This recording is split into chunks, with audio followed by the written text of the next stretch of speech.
Night club ಬೆಂಕಿ ದುರಂತದಲ್ಲಿ 25 ಮಂದಿಯ ಸಾವಿನ ಬಳಿಕ ಪರಾರಿಯಾಗಿರುವ ಗೌರವ್ ಲೂಥ್ರಾ ಹಾಗೂ ಸೌರಭ್ ಲೂಥ್ರಾ ಥಾಯ್ಲೆಂಡ್ನಲ್ಲಿ ಕಂಡುಬಂದಿದ್ದಾರೆ.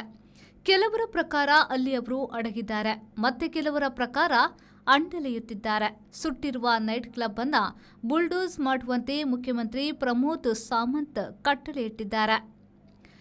ಈ ಪರಾರಿ ಬ್ರದರ್ಗಳ ಇನ್ನೊಂದು ರೋಮಿಯೋ ಲೇನ್ ನೈಟ್ ಕ್ಲಬ್ ಇರುವುದಾಗಿಯೂ ಅದನ್ನು ಮುಟ್ಟುಗೋಲು ಮಾಡಿಕೊಳ್ಳುವುದಾಗಿಯೂ ತಿಳಿಸಲಾಗಿದೆ. ಸರ್ಕಾರಿ ಜಾಗದಲ್ಲಿ ಅಕ್ರಮವಾಗಿ ನೈಟ್ ಕ್ಲಬ್ ಕಟ್ಟಿದ್ದರು ಎಂದು ಗೊತ್ತಾಗಿದೆ. ತರಾತುರಿಯಲ್ಲಿ ಬೆಂಕಿ ಅನಾಹುತ ನಡೆದು ಬರೇ 3 ಗಂಟೆಯಲ್ಲಿ ಗೌರವ್ ಸೌರಭ್ ಸಹೋದರರು ಥಾಯ್ಲೆಂಡ್ ವಿಮಾನವನ್ನು ಹತ್ತಿದ್ದಾರೆ. ಅವರ ಮೇಲೆ ಸಂಚು, ಕೊಲೆ ಇತ್ಯಾದಿ ಆರೋಪದ ಎಫ್ಐಆರ್ ದಾಖಲಾಗಿದೆ. ಥಾಯ್ ವಿಮಾನ ನಿಲ್ದಾಣದಲ್ಲಿ ಪತ್ರಕರ್ತರೊಬ್ಬರು ಗೌರವ್ ಫೋಟೋ ತೆಗೆದಿದ್ದಾರೆ. ಅದರ ಹೊರತಾಗಿ ತನಿಖೆಗೆ ನಿಂತಿರುವ ಇಲ್ಲಿನ ಯಾರಿಗೂ ಬೇರೆ ಯಾವುದೇ ಮಾಹಿತಿ ಇಲ್ಲ. ಅವರು ಹೋಗಿದ್ದು ಪುಕೆಟ್ ನಗರಕ್ಕೆ. ಈಗ ಸಹೋದರರ ಪತ್ತೆಗೆ ಬ್ಲೂ ಕಾರ್ನರ್ ನೋಟಿಸ್ ನೀಡಲಾಗಿದೆ.